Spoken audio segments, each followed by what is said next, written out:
Goddess Key. On tonight's podcast episode, I will be discussing the power of stillness, cultivating your feminine energy. So please stay tuned.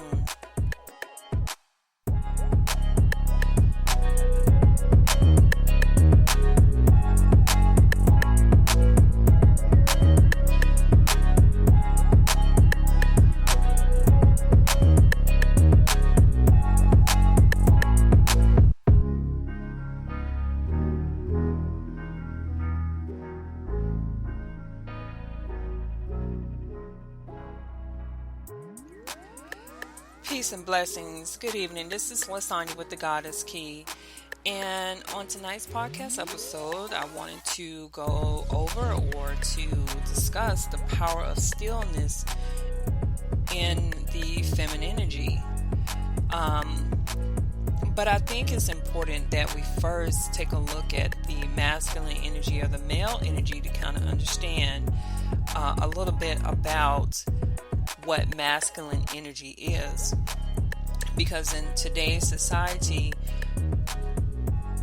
females tend to be more on the masculine instead of operating in the feminine.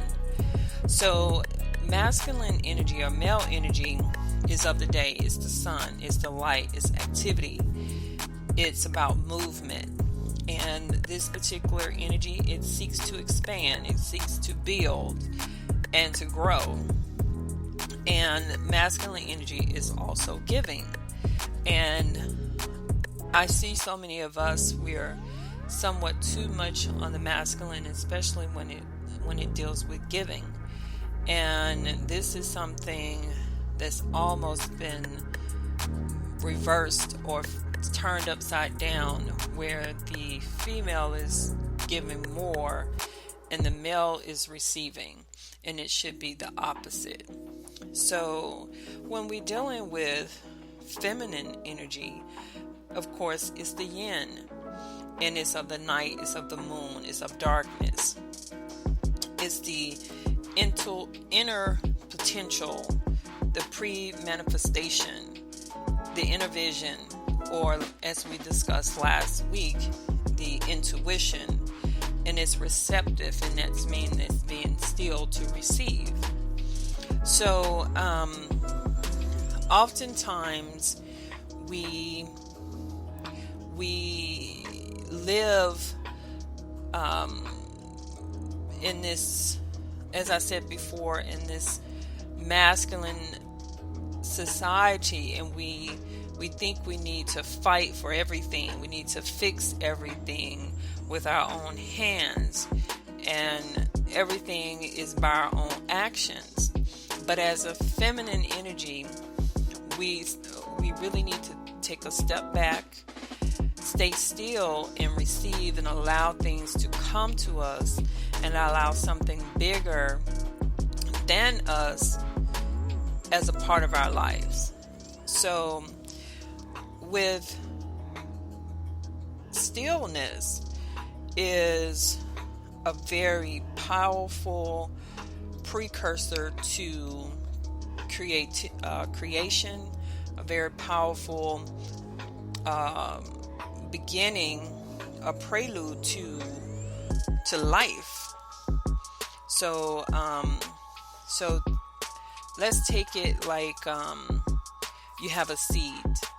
A seed is just sitting there, and it's quiet, it's still, but the seed has great potential. It has the intelligence that it needs, and it's waiting to receive the right environment for it to burst open and grow.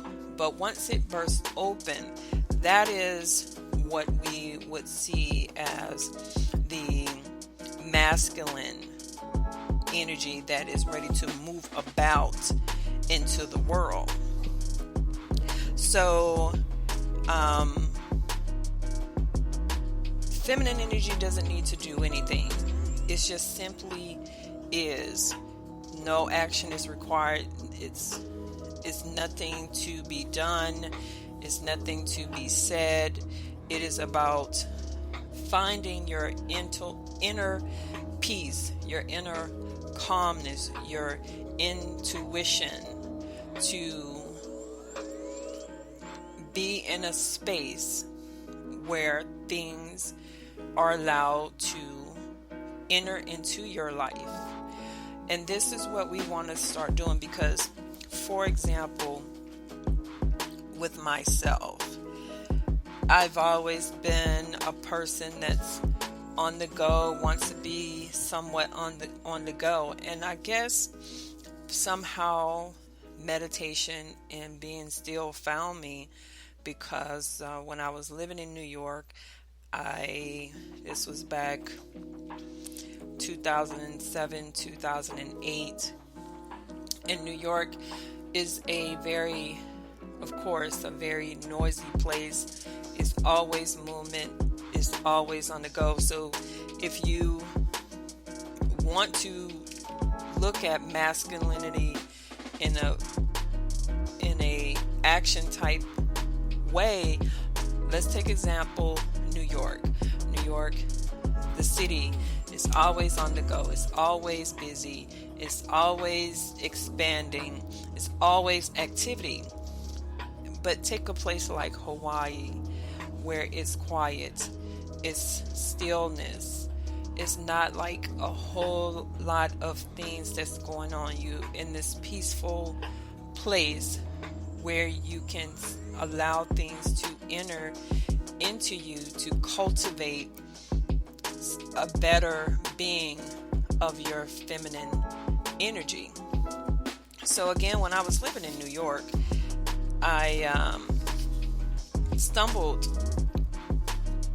onto meditation because of the noise, and I was trying to find some way to be quiet or to calm myself down.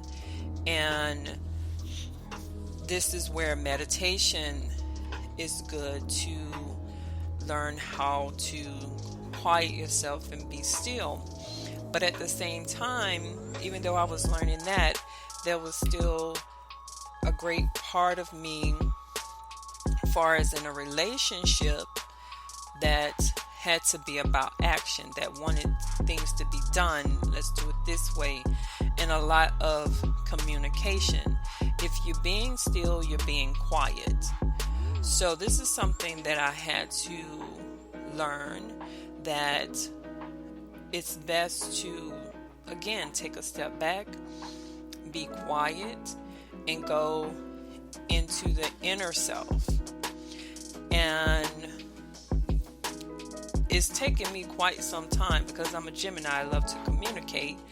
So when problems and situations come about, I'm ready to take action and go ahead and get them solved.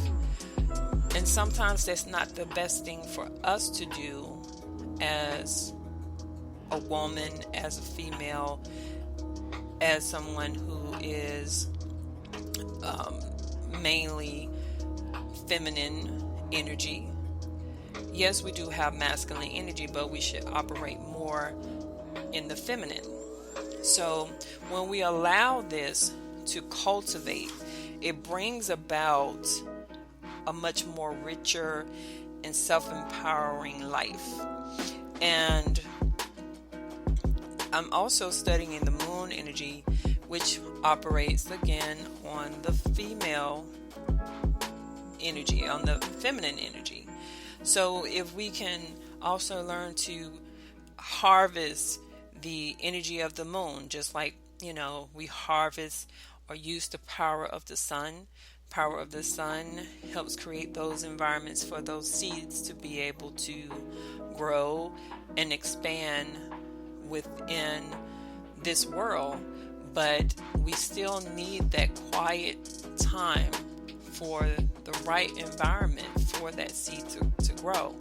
So if you're in a bad relationship, or you're in situations where you're not finding that peace, that quietness, that stillness, where you can grow and be your best self, then you will always continue to repeat the same patterns. So it's very important that we find that place where we can cultivate the power of stillness. So again, it's bringing forth life. It's a great potential of intelligence. It's everything encapsulated within, again, we're going to use that seed as an example, before it bursts into life. So I hope this week's podcast episode can start us on the right path of learning how important it is to be still, that we don't have to fight for everything, we don't have to speak, we don't have to argue, we don't have to push. We can take a step back and be still and be quiet and be receptive and be open and allow things to come to us. We shouldn't be seeking. I know many of us seek and try to find a relationship, and this was hard, sometimes to understand, to just sit back and wait and really try to cultivate your femininity, to allow that man to seek out, because he's expanding, he's out and he's looking for a place to be able to bring forth additional life within you. So we've gotten so far off and don't fully understand what true femininity is, especially within the Black community, and I'm speaking for myself, because a lot of things that I have been able to research and learn, I'm like, wow, I was doing so many things wrong, and this has been a great eye-opener to help me as a better person and to be a better partner in the right relationship, because sometimes wrong relationships do not allow for that openness to grow. Some relationships suppresses the feminine energy, and it doesn't have that life potential, that fullness that we all seek. So I hope you enjoyed this week's podcast episode. Again, my name is Lasagna. This is the Goddess Key. Please find me on Instagram and Facebook at the Goddess Key 333. Also, please visit my website at www.thegoddesskey.com for spiritual supplies and bath and body products. So please stay tuned for next week, or tune in next week, and I will see you then. Peace and blessings.